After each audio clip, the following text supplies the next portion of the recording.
record they had yourself a the whole problem. I time. don't know if they're still having this course. But that would be a really interesting course to go on. It would be an interesting course for everybody. But if you were to do something like that, I would certainly. Is it there? Yeah, I'm recording. I got it. Oh, you're recording. Okay, I'm hi. recording audio. Who are you recording for? Alicia. Okay, Yeah, hi, Alicia. Okay. Okay. So if you really take it with that work, that's another way to read up on it, how Augusta Ball took Freire's work and put it specifically in an arts context. And I'm sorry, I don't know that much more about it, but anybody who's online can just sort of like look up For the Oppressed or Augusta Ball. And a lot of people have taken, we can't possibly name everybody who's taken somebody's ideas or work and put it in another context. But that's one reason you're in graduate school and you learn how to research and you learn how to, follow through ideas. You can really push these to the limits. So if you find anything out about anybody doing anything like that, by all means tell us. That would be interesting to know. And also, a colleague that I know through a dance ed organization, who's Brazilian, her name is Isabella Marquez. Yeah. She's taken some of, she's taken some of Freire's work and put it in dance context. So if you'd like to bring in anything you know about Isabel and tell us how it's worked there and manifested itself. But she's not in Recife. She's not. She's in Sao Paulo. Yes. She travels. She goes to Recife. Yeah. She was in Recife. Many times. Many times. Okay. 2 months ago, and she's strong personality researcher. Yes. Dance education she's in reference. She has also, helped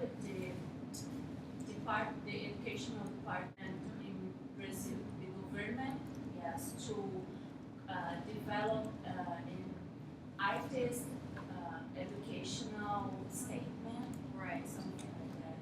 So she has done a great job in dance and also art in general, because Brazil for MEC is the name of this government, this department. The art is still the main idea in the knowledge to teach in schools, public schools. She gives us this particular idea about dance education, and she mixes as the Freudian pedagogy with Laban also. Oh, that's really interesting. Yeah.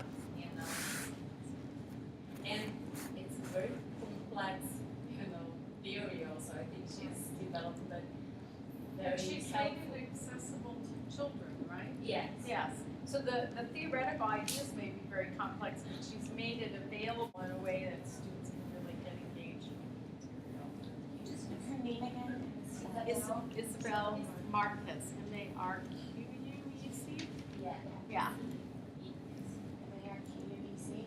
If you look her up, if you just put her name into one of the databases, you'll find some of her articles. If you put her into like JSTOR or ProQuest or even the NDEO database, you should find her articles somewhere. Okay.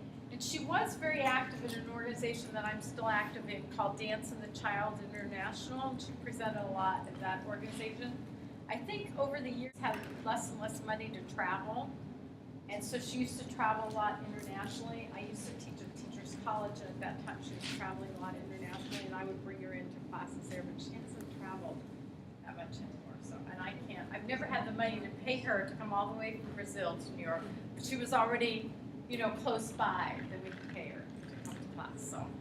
So if you have a reason for her to come to New York and you can find money to bring her to New York, she's really wonderful. And, I think that's a really good model. She started her idea somewhere. She got inspired by something. She put it together. She knew the dance. She got inspired by ideas from here. She started making the connections. That's your world, okay? Everyone in this room, everyone who's ever come through this program, that's what we try to support.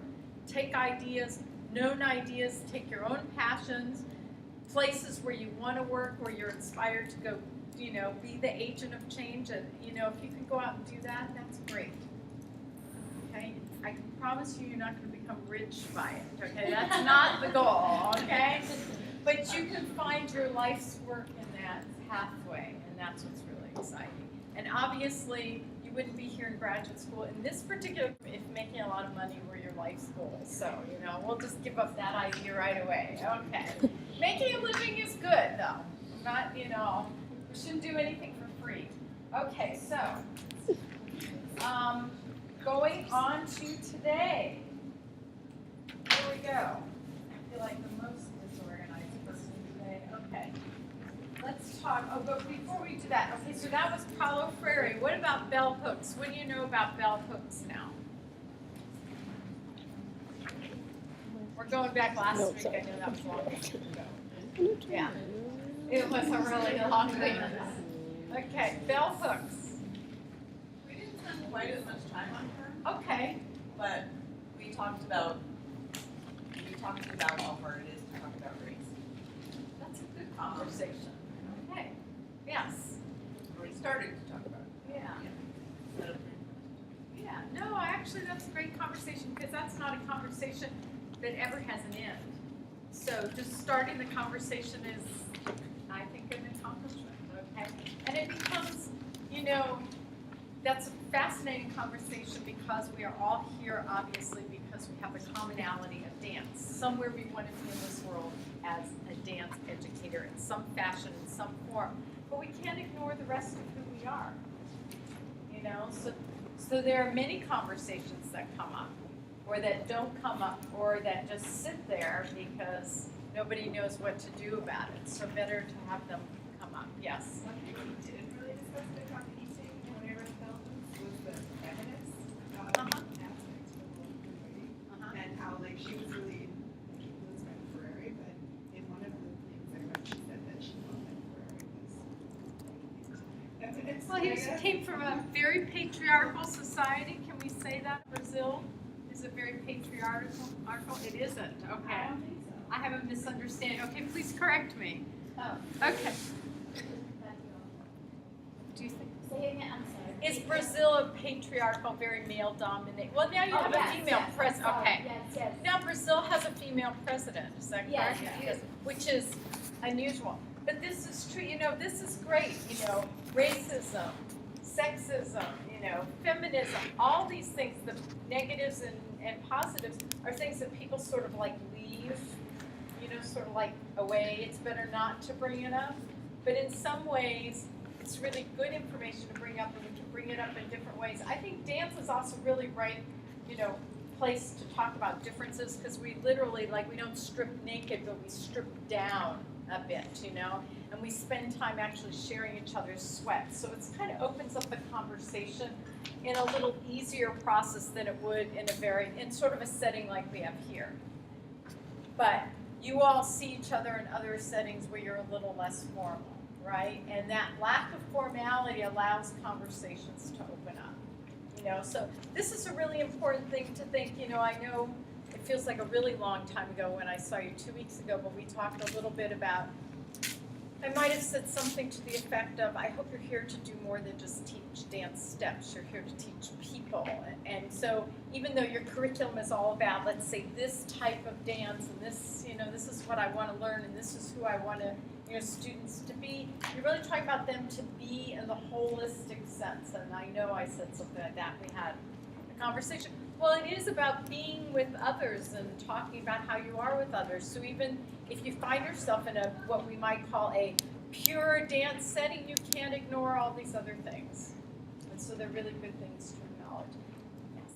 Well, I was saying for going hook, one thing that I liked that we talked about is admitting what you don't know. Like having the ability to do that, which I feel like dance teachers sort of don't do that. They don't do that very often, do they? No, they don't Yes. usually. So I like it's great. Good. Okay, how will that influence you as a teacher? Well, no, I mean, as far as like terms, I'll have kids that ask me, and you know, I'm sure teachers all the time will make up something, and I'm like, you know, I don't know, but I'm gonna research it, and if you want, you can see how I research it, or you know, help them see my process. Excellent. Okay. Yes. You can also learn really great stuff from your students. One of my favorite core support exercises, it's really effective for students. I learned from a student whose dad was a fireman. She Good. learned it from him. Yeah, You because learn if great they stuff can't from your have core students. support, who can? You know, they're carrying like how many pounds of equipment, right? And just going back to feminism, how will that influence you? No. You haven't thought that far. Not really. It's just something that struck me as, like, it was interesting because I thought I was reading a book on education theory, and then And all this instead you got- feminism came in. Yeah. So- But interestingly enough, you know, in the dance field, look around us, you know. Tell me about it. Tell us about Benny. Tell us about it. It's complicated because It is you complicated. guys get often more opportunities. Right. And women get angry. Right? Yeah. And all the dance, all the major artistic directors and men. Choreographers. So weird. And it would be terrible if we all took it out on you, right? Me Well, and let's that. try. Okay, it is, you know, but it's better to talk about these things and then to be aware of these things in your own teaching context. Okay, I will admit, I knew Benny and Ian's name before anybody else in this room. Why? They're easily identified. Yeah, so what happens when we're a teacher? We have to be careful not to always call the one or two males in the classroom because they're the name that came out first, because then it looks like you're favoring them, but it's just, they were easier names to remember I because tend to do that. Like if I Yeah. have a guy in class, Right. I'm like, oh, good. And then I Yeah. pay special attention. But mostly I think because I know that when I'm the only guy in class, you feel a little, Yeah, you kind of feel a little weird. So giving a little support is, in that sense, I think would be good. yeah, there's a plus and a minus to everything, you know? Anybody who, in this room who's a person of color, have you ever been the only person of color in a class and in a situation? Yeah, and what happens? What time? It's better to talk about, so you know, it helps us as teachers, right? Okay, You know what's really funny? I mean, yeah, being like, it doesn't bother me, but what's really funny is when I was in North Carolina growing up, a lot of times when somebody would refer to me, like, oh, she's a really pretty African American, they would stop, look very uncomfortable, like, no, she's Puerto Rican, she's Puerto Rican. And I used to think that was so interesting that people felt like they needed to justify they needed to get the right, get it. like yeah. what I was, and it's like, but my dad's Jamaican, my mom's Jamaican. I don't really know what's the difference. But And what it's are for you? Other people, Yes. it makes them feel uncomfortable Yes. for their own personal. So how do you make people comfortable? And I usually try to say things from like both points of views and try to, like I explained this last week too, like my history, the background of my family came from like this slavery from my great great grandmother having her daughter from slave on her son. So my entire family's been like this multiracial thing, and it's never been an issue of like somebody will do something, these people are this or that. It's just you're responsible for your own actions, do what you like. Right. So it always, for me, You know, I felt you're like it was responsible for your equal. own actions. However, there's a terrible burden on people who are sort of other in any way. Even, you know, Benny right now is an other because we're going to put all of our impressions of males on him.